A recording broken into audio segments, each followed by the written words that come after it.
We begin by praising Allah subhanahu wa ta'ala and bearing witness that none has the right to be worshipped or unconditionally obeyed except for Him, and we bear witness that Muhammad sallallahu alayhi wasallam is His final messenger. We ask Allah to send His peace and blessings upon him, the prophets and messengers that came before him, his family and companions that served alongside him, and those that follow this blessed path until the day of judgment. We ask Allah to make us amongst them. Dear brothers and sisters, I was thinking about a very particular portion of Surah that might seem so distant from the reality that we witness today.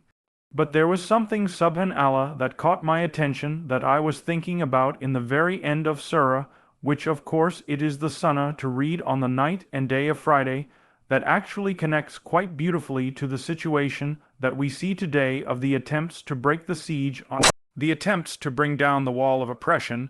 May Allah subhanahu ta'ala free our brothers and sisters in Gaza, in Sudan, and all over the world where they are suffering.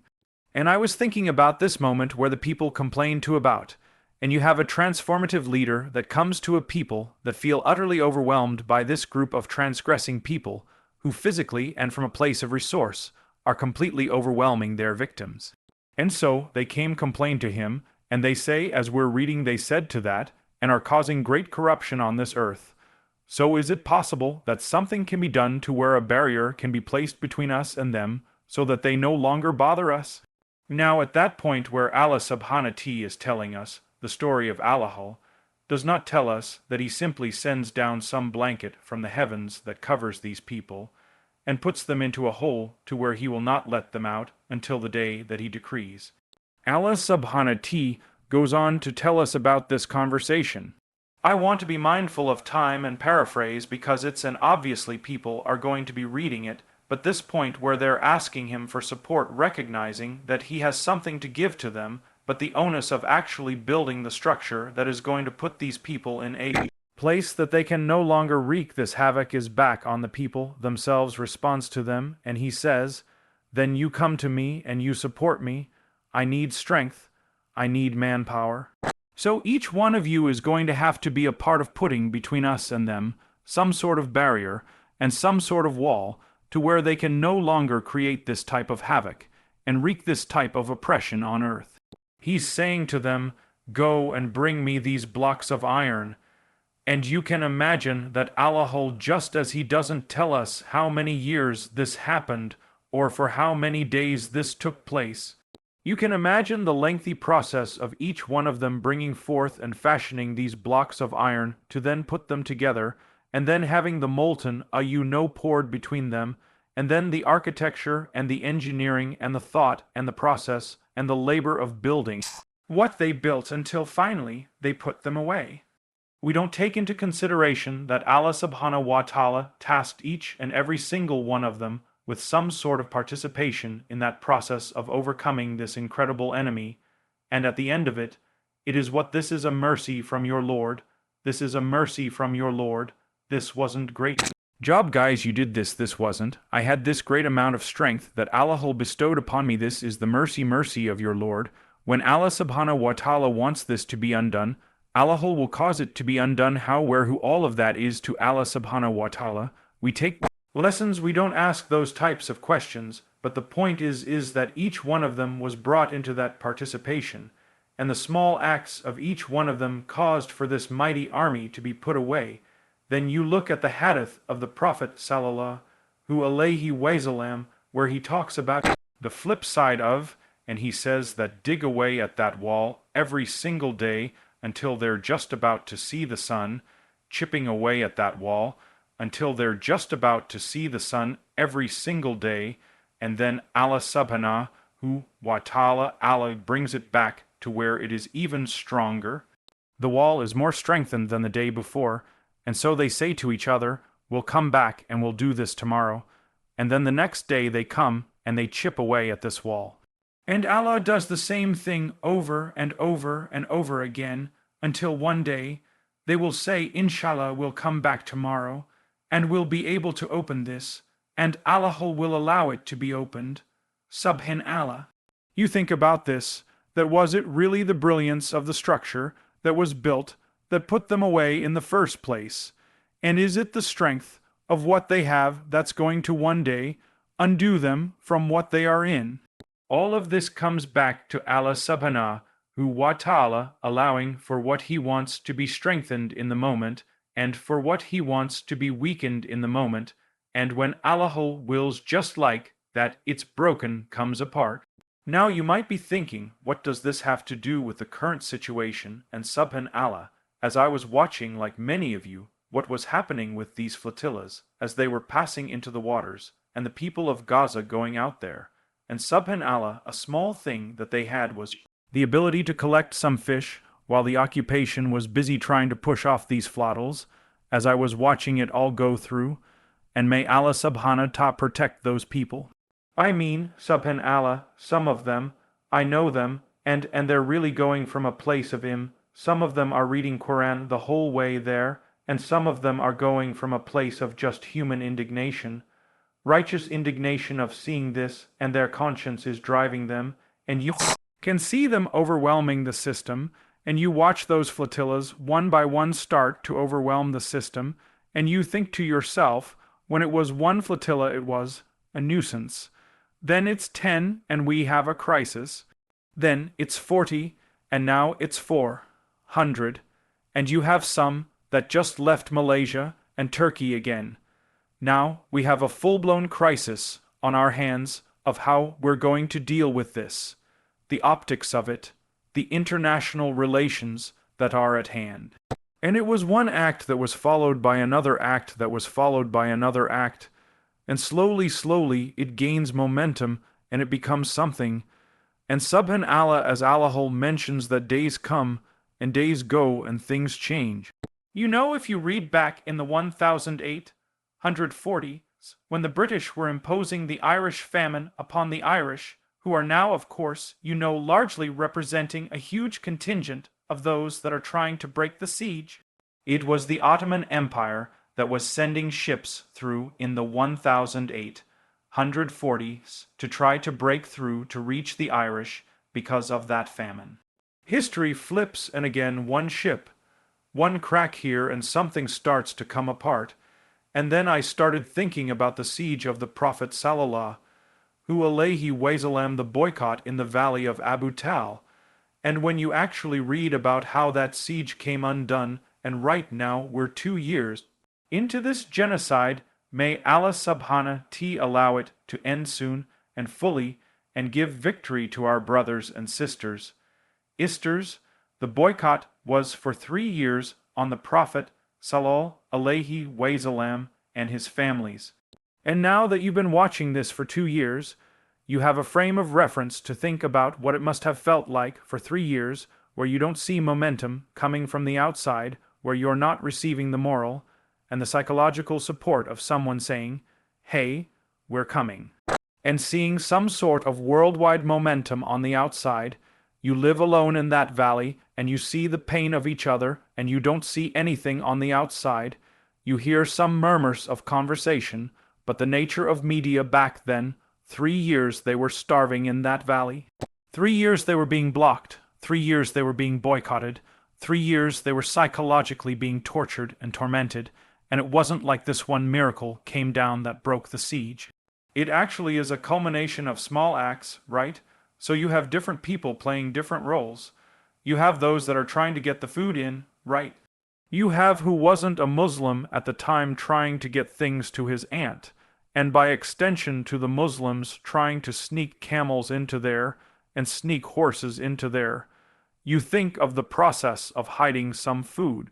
What's it going to do to solve the entire hunger crisis? Let me hide something and try to get it through. You have Abu Jah standing in the way blocking it. You have coming and fighting on behalf of you have non-Muslims that are taking a stand against the pact that's hanging up in the demanding that pures abide by its so-called own principles. But it wasn't like this major thing came down and ended it all. There are miracles along the process, like the pact being consumed, but it's small acts that multiplied that eventually brought it all down. And while I was thinking about this, and how we need to probably rethink history a bit, and rethink the way that these things happen, because all of us are praying for a miracle and waiting for something major to happen. And by the way, in no way am I suggesting that any of this that is being done excuses the pathetic response of Arab and Muslim governments to not be able to actually muster up the power that they have collectively to do what they do, nor our own complicity with what we do here.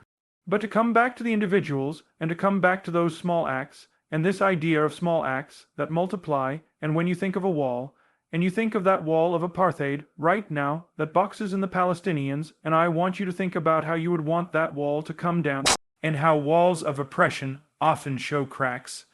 They don't come down with a single blow. They often show cracks. The believer believes that Allah, when he wills, whether it's through a culmination of small acts, or whether Allah subhanahu like he did with the army of Allah decides, and Allah does, but oftentimes when you read history, it's not like these major structures of oppression come down through this single significant event. It's a culmination of small things, and those acts start to multiply, and they start to distract and deflect and scatter the minds and the efforts of the oppressors. I heard one person from the people of Gaza say, "You know what?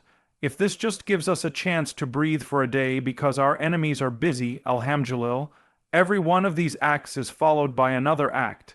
And that act gets bigger and better and maybe more sincere and more creative, and eventually you start to see these so-called impossible structures start to come down.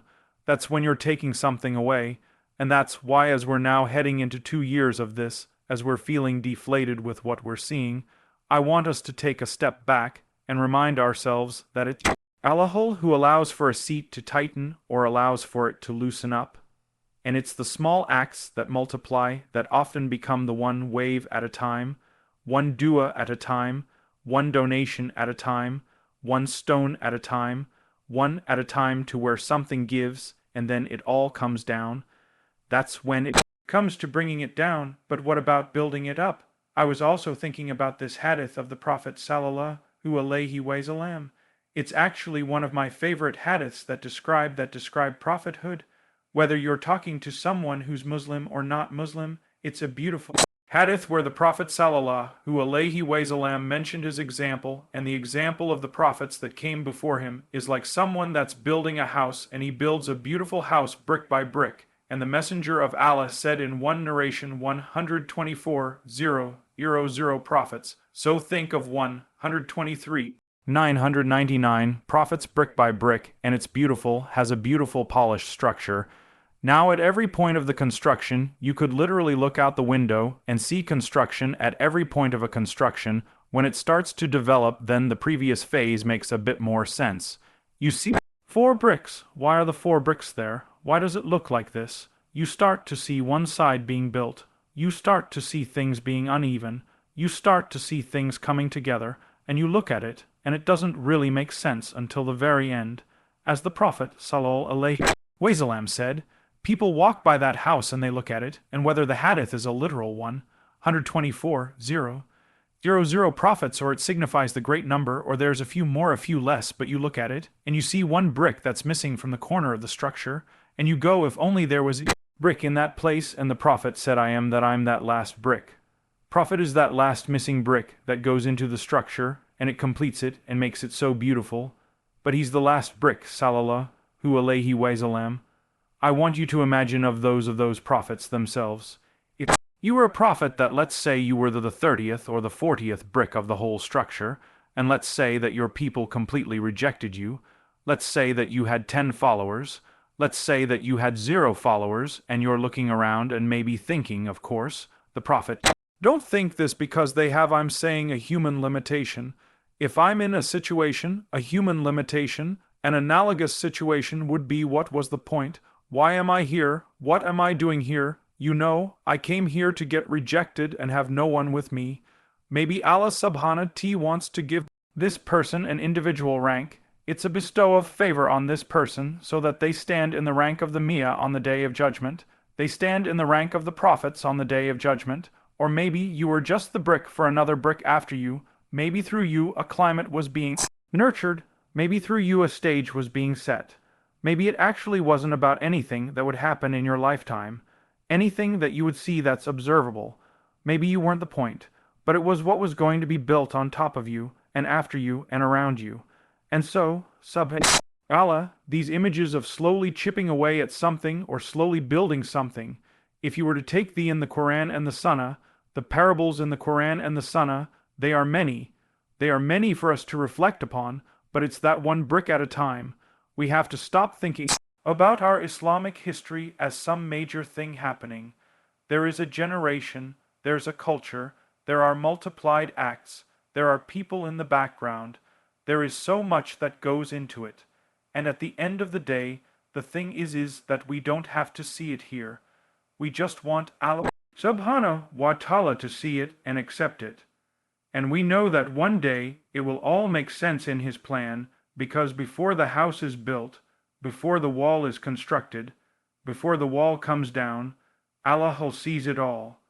It belonged to Allah subhanahu wa ta'ala before, and it belonged to Allah after. And so, dear brothers and sisters, as we see these acts, ask yourself, how are you chipping away at the wall of oppression? That small act that you're doing, what are you contributing to that? And then as you reflect upon that hadith of the Prophet of the beautiful house that's being built, and we have opportunity here as a community to build something that's long-lasting, inshallah, that will be of immediate benefit to us in our lifetimes, but generations to come, and we don't know the potential of what will come after. Ask yourself how you contribute to that next brick, and how Allah subhanahu wa ta'ala rewards you if you're sincere with the intention of either an entire structure of oppression coming down or a structure of righteousness coming up because you decided to be that one chip or to be that one brick. May Allah subhanahu wa ta'ala use us in ways that are pleasing to Him. May Allah subhanahu wa ta'ala allow us to see the entire structure of that is suffocating our brothers and sisters come down. May Allah allow us to be a part of it. And may Allah subhanahu wa ta'ala allow us to be a part of building those things which are pleasing to Him. And may Allah subhanahu wa ta'ala use us, and not replace us with those who He deems more worthy. Alhamdulillah.